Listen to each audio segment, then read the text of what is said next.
vendors love to make detailed proposals. It's what gives them good sleep at night. Keep increasing your credit terms till it breaks. Do not reply immediately. Once the vendor has mastered the system, you may think of changing vendors.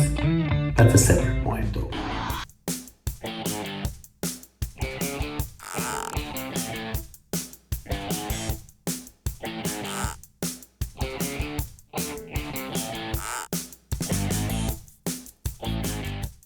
How do you get the most out of your vendor?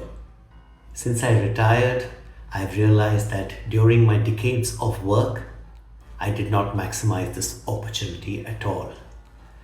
But now that Rahul Fontke and I are vendors ourselves, we have learned a lot which I want to share with you in the form of a few simple lessons. Lesson number 1. Whenever you get an idea from a vendor, irrespective of whether you like it or not, ask them for a detailed proposal. Why? Because vendors love to make detailed proposals. It's what gives them good sleep at night. Number 2. When you get the proposal, do not reply immediately. Wait for at least 4 weeks. Replying soon signals that you're desperate and it makes the vendor cocky. Number 3, and this is a strategic one, keep increasing your credit terms till it breaks. And what I mean by that is till you stop getting bids at those credit terms. We've experienced 90 days, yes 90, try 120 days. If that works, try 6 months.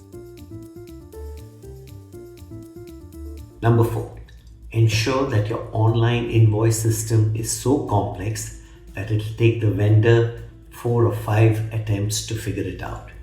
And that is for a big supplier. Small-time vendors may never figure it out. And vendors, of course, love to fill out complex forms, so that's not a problem.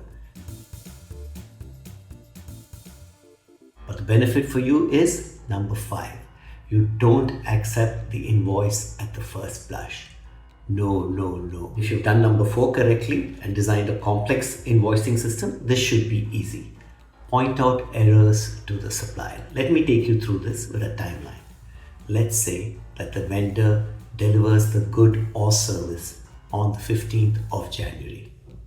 Now they will submit the invoice on the 16th of January. Vendors are like that. Don't expect any leeway from their end.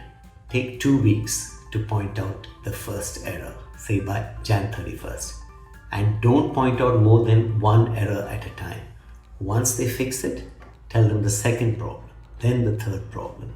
And if you do this well, you could delay the whole thing by about 4 months. Now, unfortunately, you can only do this for 2, maximum 3 times. After that, the vendor figures out your system, however complex it may be. Therefore, you have to get the maximum juice out of this maneuver in those 2 or 3. And as an aside, once the vendor has mastered the system, you may think of changing vendors. That's a separate point though. When you finally accept the invoice, it could be as late as the 15th of May, 4 months since the delivery of the goods or service. And the thrill that the supplier will experience at this stage of the invoice being accepted is indescribable.